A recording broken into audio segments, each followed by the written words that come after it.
Bismillahirrahmanirrahim. Assalamualaikum warahmatullahi wabarakatuh. Alhamdulillahi rabbil alamin. Wassalatu wassalamu ala asyrafil anbiya'i wal mursalin wa ala alihi wa sahbihi wa sallim amma ba'd. Ikhwatal Islam rahimakumullah. Para peserta kajian tafsir yang dirahmati Allah. Pertama-tama kita senantiasa memuji Allah Subhanahu wa taala dan bersyukur kepadanya atas segala limpah rahmat dan hidayahnya sehingga pada malam hari ini kita dapat eh, kembali di ruang Zoom dalam kajian tafsir Al-Quran. Salawat dan salam senantiasa tercurahkan kepada junjungan kita Nabiullah Muhammad Sallallahu Alaihi Wasallam serta keluarga dan para sahabatnya, para pengikutnya yang tetap setia berpegang teguh kepada sunnah-sunnah beliau dan para sahabatnya hingga hari kiamat kelak. Amin ya rabbal alamin. Ikhwatul Islam rahimakumullah, kita masih mengkaji dari kitab Taisir Al-Karimur Rahman yang ditulis oleh Syekh Al-Allamah Abdul Rahman bin Nasir As-Sa'di rahimahullah ta'ala. Sekarang kita sampai pada surah Al-Baqarah ayat ke-89. Kita upayakan selesai sampai ayat 93. Ya, kita upayakan kita bahas dari ayat 89 sampai 93. A'udzu billahi minasyaitonir rajim. Walamma ja'ahum kitabun min 'indillahi musaddiqun lima ma'ahum. Dan ketika telah datang kepada mereka yaitu ahlul kitab, yaitu umat Yahudi, kitabun min 'indillah, yaitu Al-Qur'an, kitab Al-Qur'an yang bersumber dari Allah Subhanahu wa taala. Musaddiqul lima ma'akum, yang membenarkan kitab Taurat yang ada bersama mereka. Wa kanu min qablu, dan mereka sebelum datangnya itu nabi, ya, yastaftihuna 'alal ladina kafaru. Mereka memohon pertolongan kepada Allah, ya, dengan bantuan Rasulullah sallallahu alaihi wasallam untuk menghadapi orang-orang kafir. Jadi ahlul kitab ini mereka meminta bantuan kepada Nabi untuk menghadapi orang-orang kafir.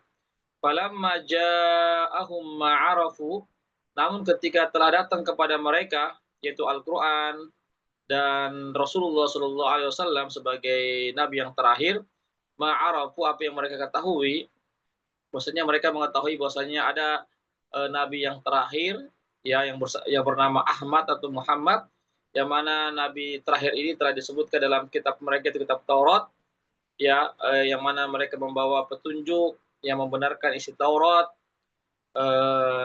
dan mereka mengetahui bahwasanya akan datang nanti, akan diutus nanti seorang nabi, ya. Tapi apa yang terjadi kafaru bihi, mereka mengingkarinya, ya, padahal mereka artinya mereka mengetahui bahwasanya akan datang nanti, akan muncul nanti, akan diutusnya nanti seorang rasul sebagai nabi yang terakhir yang membenarkan isi kitab Taurat mereka. Tetapi apa yang terjadi ketika nabi itu sudah diutus, dibangkitkan oleh Allah, ya, dengan membawa kitab Al-Qur'an, justru orang-orang Yahudi ini, Bani Israel ini justru mengingkarinya.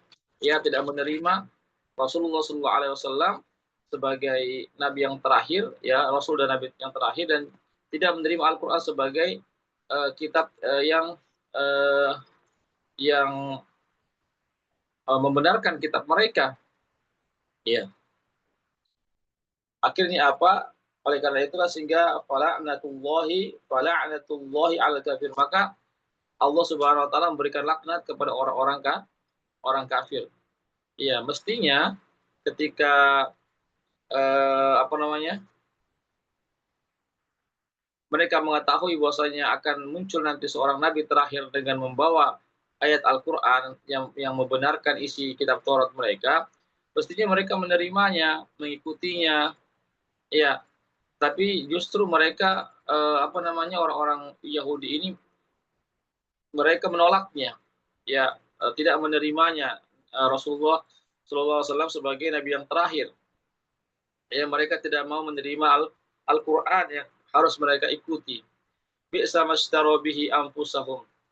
Maka sangat buruklah terhadap apa yang mereka perjualbelikan, yaitu diri mereka dia perjualbelikan dengan mengkufuri ayakfuru bima anzalallah, yaitu mereka dengan mereka mengkufuri apa yang diturunkan Allah kepada mereka, ya, apa yang diturunkan Allah Subhanahu wa taala kepada mereka dan kepada Rasulullah Shallallahu alaihi wasallam.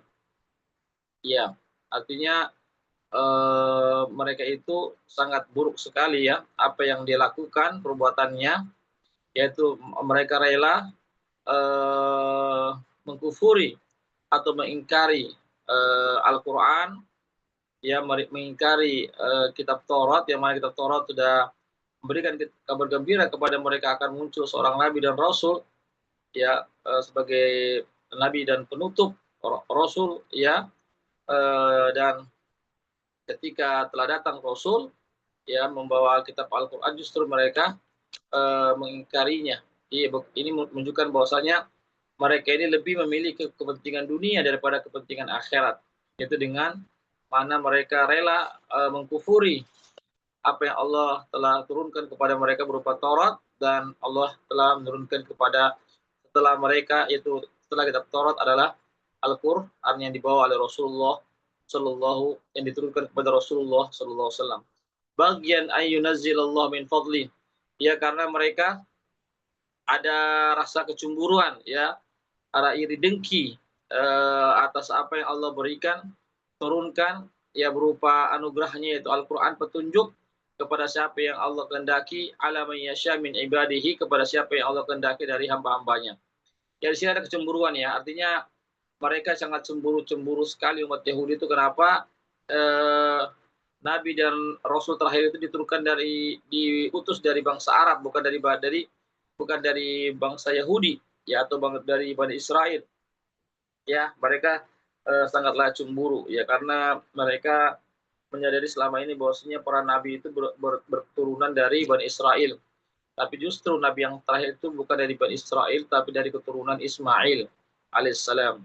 Ya, ikhwatal Islam, azakullah, itu yang melatar belakangi mereka membenci atau tidak menerima Al-Qur'an dan tidak menerima Al-Qur'an dan tidak menerima Rasulullah sallallahu alaihi wasallam, ya, yang Allah utus bagi seluruh umat manusia. Faba'u bi ghadabin ala ghadab, ya, maka mereka pun dapatkan kemurkaan Allah yang berlipat-lipat, ya, karena mereka tahu bahwasanya akan datang kebenaran, akan datang seorang rasul penutup membawa Al-Qur'an, tapi justru mereka mengingkarinya. Maka oleh karena itulah, karena dia mengetahui ilmunya lalu dia ingkari, mengetahui kebenaran tapi dia ingkari kebenaran itu dengan pengetahuan yang dia miliki, maka wajarlah kalau dia mendapatkan kemurkaan Allah berlipat ganda. Bukan cuma satu kemurkaan, tapi kemurkaan yang berlipat ganda, karena mereka tahu ilmunya, ya, mereka mengetahui akan datang, akan muncul nanti seorang nabi dan rasul yang terakhir membawa Al-Qur'an, tapi justru mereka ketika datang justru mereka menyelisihinya.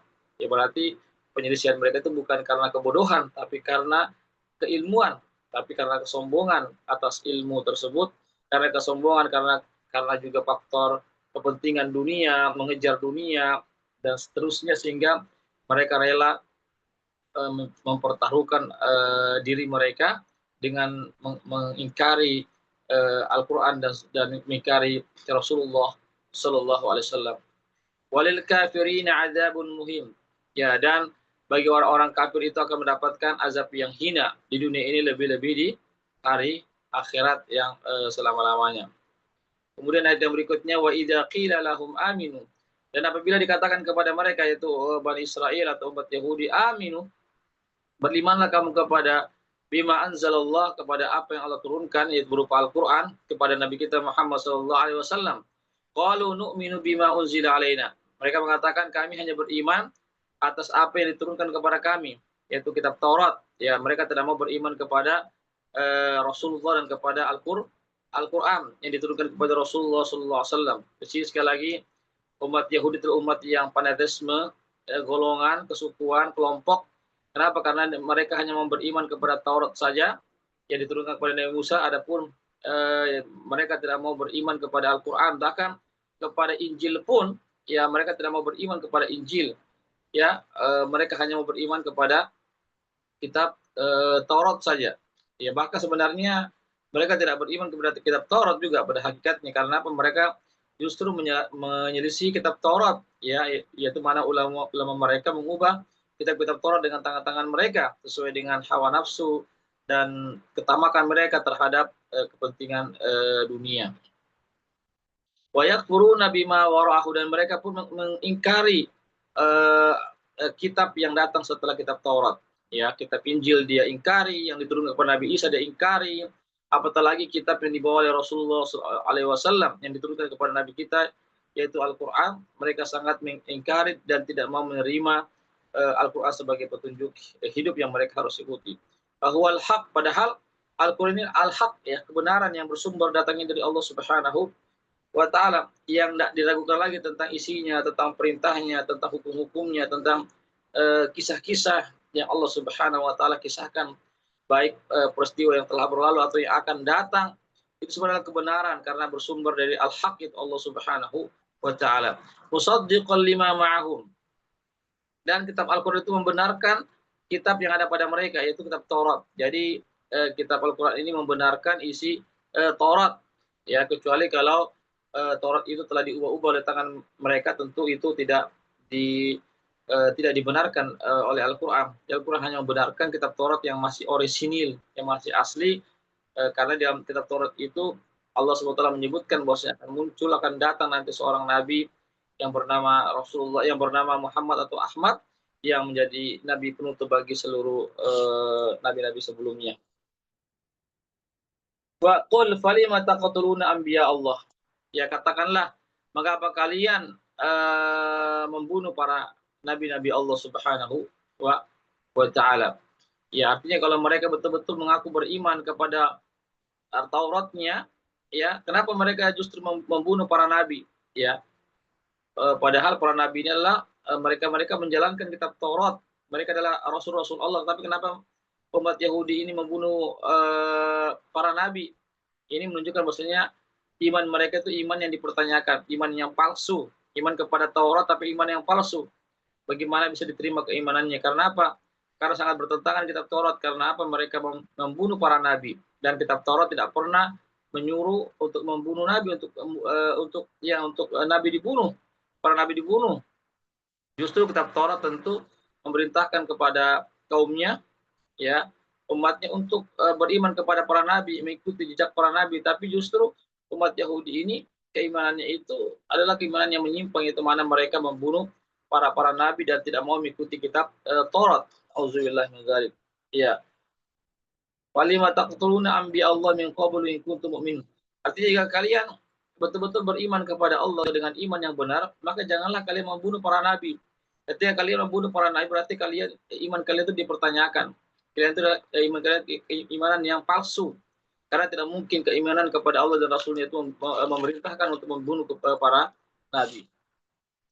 Ya, sebagaimana kita ketahui sejak umat Yahudi ini, ya begitu banyak, ya, puluhan nabi yang dibunuh oleh umat Yahudi. Nauzubillah min dzalik.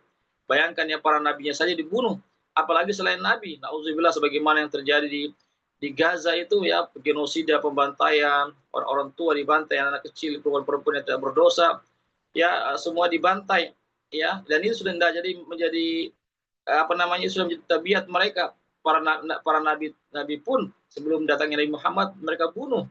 Auzubillah, dan jumlahnya cukup banyak juga, puluhan, ya, bukan cuma satuan. Ya, ini menunjukkan bahwasanya tabiat mereka umat Yahudi sampai sekarang. Begitu juga di zaman Nabi juga begitu. Mereka berupaya untuk membunuh Rasulullah Shallallahu Alaihi Wasallam. Mereka bukan provokator, mengadu domba, sehingga terjadilah peperangan dan seterusnya. Ya, kuat Islam, azakumullah.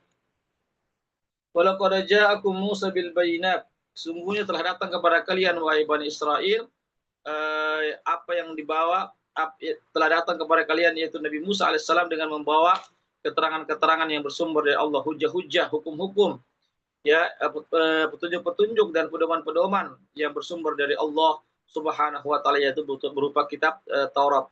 Tsumma takhadtumul ijla min ba'd. Namun kalian menjadikan patung-patung anak sapi itu sebagai sembahan setelah Nabi Musa meninggalkan kalian selama 40 hari di Bukit Tursina. Jadi pernah terjadi bahwasanya Bani Israel ini pernah ketika ditinggal oleh Nabi Musa, ketika Nabi Musa dipanggil oleh Allah untuk menerima wahyu di Bukit Tursina, maka umat Yahudi ini mereka melakukan penyembahan selain kepada Allah Subhanahu wa taala. Mereka menyembah patung, ya, patung yang dibuat seperti anak sapi. Wa antum zalimun, dan kalian adalah orang-orang yang zalim. Artinya mereka ini sudah jelas-jelas mendapatkan petunjuk dari Allah berupa kitab Taurat. Nabi Musa membimbing mereka, tapi justru mereka lebih memiliki kekufuran dengan cara menyembah patung-patung, padahal Nabi Musa sangat melarang namanya bentuk kesyirikan. Wa'id akhot, ya, wa'id akhot namitsaqakum warafa'na, dan ingatlah ketika kami, kata Allah, mengambil perjanjian kalian untuk beriman kepada Allah dan Rasulnya, dan mengangkat ke atas kepala kalian Bukit Tursina. Jadi Bukit Tursina itu pernah diangkat oleh Allah Subhanahu wa taala untuk Allah ambil persaksian Bani Israel atau umat Yahudi untuk beriman kepada Allah dan mengikuti Rasulullah sallallahu alaihi wasallam. Khudhu ma atainakum biquwah, maka ambillah apa yang kami berikan kepada kalian, ya, maka ambillah dengan berpegang teguh dengan sekuat-kuatnya. Wasma'u, dan dengarkanlah, ikutilah perintahnya, ya, ikutilah perintah yang Allah Subhanahu wa taala berikan kepada kita. Qalu sami'na wa asaina, tapi umat Yahudi itu justru mengatakan kami dengar dan namun kami selisihi. Inilah tabiat umat Yahudi. Dia mengatakan secara lisan, mengatakan kami beriman, ya, kami mendengar, tapi dalam prakteknya dia menyelisihi apa yang dia sampaikan, ya, apa yang mereka sampaikan kepada Allah Subhanahu wa taala. Perbuatannya sangatlah menyimpang dari perkataan mereka yang mengaku beriman, yang mengaku mengikuti para nabi dan rasulnya. Kemudian wa id akhadna mitsaqakum, ya, dan ingatlah ketika kami mengambil perjanjian kepada kalian dan mengangkat ke atas di atas kepala kalian Bukit Tursina, ya.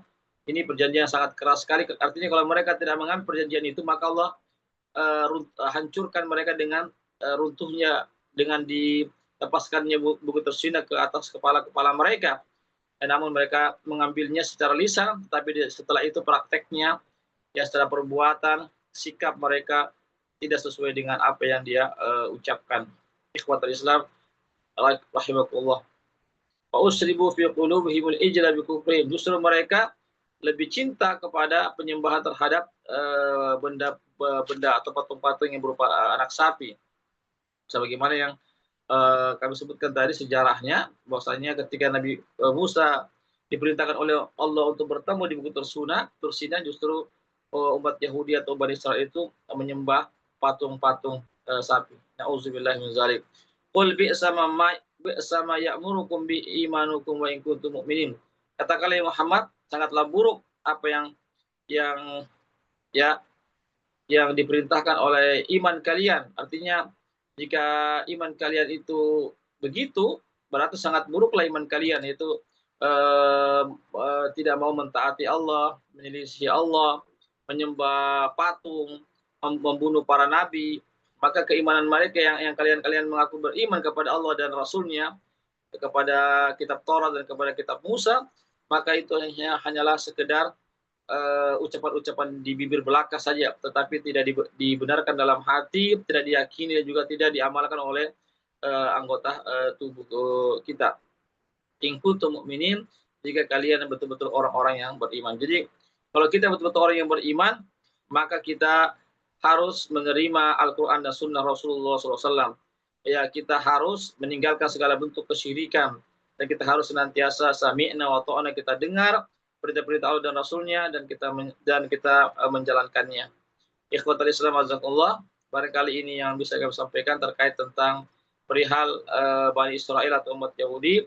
Begitu juga umat Yahudi yang ada di kota Madinah ketika Nabi diutus di bangsa Arab pada saat itu.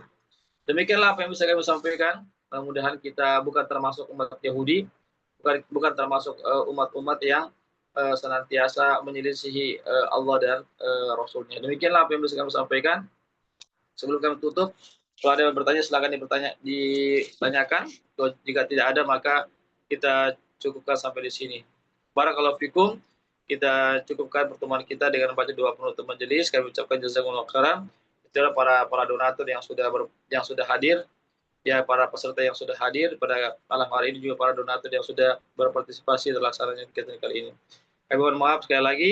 Kami akhiri dengan membaca doa penutup majelis. Subhanakallahumma wa bihamdik, asyhadu an la ilaha illa anta, astaghfiruka wa atubu ilaik. Wassalamualaikum warahmatullahi wabarakatuh.